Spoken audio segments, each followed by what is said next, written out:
in the sector. I'm being joined in the studio now by engineer Adekola Adedeji. He's the managing director at City Matrix Nigeria Limited. Thank you so much, sir, for being here. It's a pleasure to have you on the program. Thank you. Good now, morning. We keep, we're still talking, we're still right in the middle of the power reforms. We've seen the successful bidders for the generating companies and the distribution companies, the Gencos and Discos, and how fondly called, they pay their 25% initial fees on the payment for which they've gotten certificates. Now we saw that very elaborate ceremony last month. Now we're back to how much, because what Nigerians are most concerned about it's not the nitty-gritty of what's going on. They want to know how soon will we have more, electricity supply, as it were.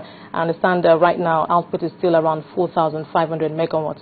And then on the other hand, there's a target that the federal government has set, 10,000 megawatts by the end of this year. Yeah. But it looks now, because I've heard the Minister of Power say that, it doesn't look achievable anymore, perhaps sometime next year. So just share your thoughts on where we are right now in terms of the federal government's plans to increase electricity supply. Well, thank you very much. The part of the case is power sector. It's a very complex sector, and it involves a chain of infrastructural development. As you know, we have the generation side, we have the transmission side, and the distribution side. On the generation side, you need to provide the power. And before now... Talking to you, Adekola Adedeji, Managing Director, City Matrix Nigeria Limited. Now, the issue of labor, that's actually has been one other major issue. Now, this Gencos and Discos, they've gotten their certificates, 25% paid down so far, but they cannot do anything yet. The federal government has to pave the way for them to go in and do what is expected of them. But then there's the issue of labor, one or two other issues. But this issue of labor, are you concerned about the way the federal government is handling it, or if it will be resolved early enough for this Gencos and Discos, particularly the Gencos, to come in and begin to work? Yeah. Well, I believe that the government is very sincere, and with all these reforms, the issue of the labor, the Minister of Labor had discussions with the labor leaders. Some agreements were made, but the question is realization of the agreement. So I believe discussion is still going on, and also some money has been made available by government, to pay off these workers. So let's just keep open that they will successfully handle that. But there's some degree of sincerity on the part of government, because they've got committed to the Genco and Disco. Yes, but it's still causing some kind of delay. They're still even while the federal government is investing in, like you said, in repairing or installing some new equipment at the generation side. But there's still a delay, because if these Gencos, they're ready, like I said, they're standing by, just waiting to come in, but they cannot do that unless the federal government sorts out one or two other issues.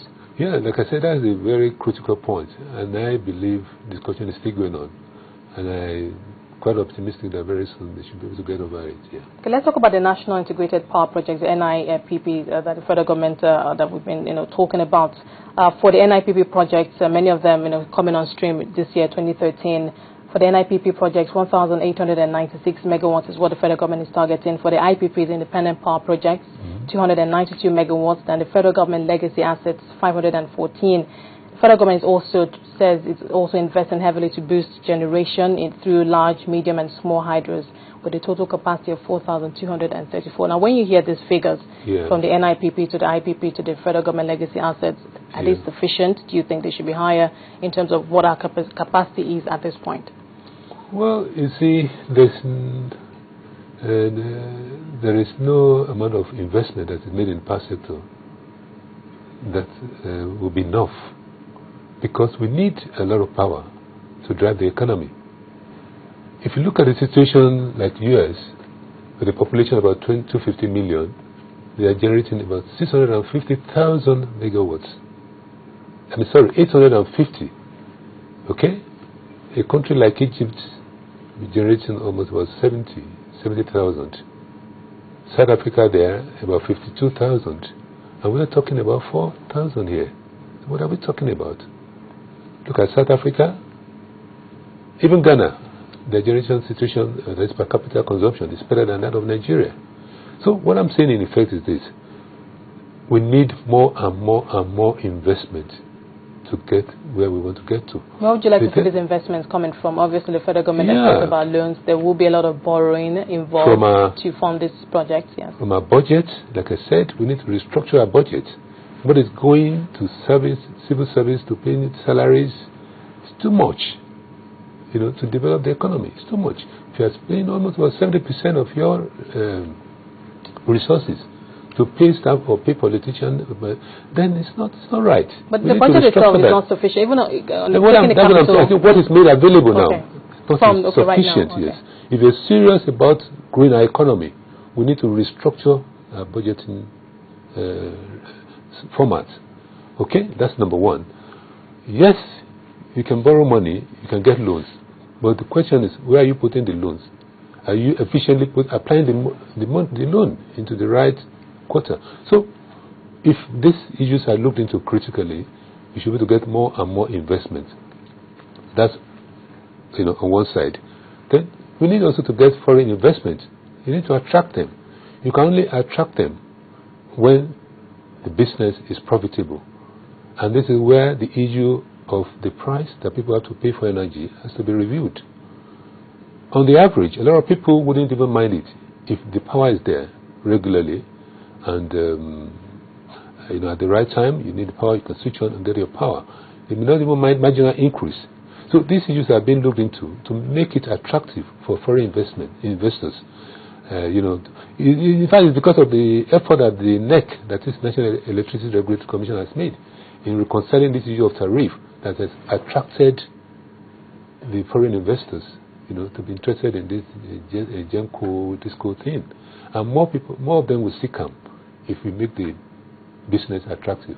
Of course, there's still the debate with the petroleum industry bill, and contained in that, apart from the oil, there's also the gas issue, making it a better regulatory environment, making the business environment more one that in such a way that would attract good investment from foreign investors. But that is still under debate, and we're going back and forth on that. Do you think that there's no sense of urgency on? You are very correct. That is very important. Actually, it's not only the issue of PIB. There's also this national gas policy. There was a roadmap that we're looking at the moment the critical area of the country, particularly in the southwest, south, where you have these gas plants located. This is where we have the pipelines and the gas supply schemes planned for now. But the national gas policy is looking at the whole country as a whole, a kind of holistic approach. So to develop the country, the gas requirements everywhere, not even only on power sector, on other areas, maybe transportation and so on, where you need gas, to be utilized. So it's a holistic thing. So that's on one side. The other side is the issue of PIB. You need to restructure this industry in such a way that it will benefit the indigenes.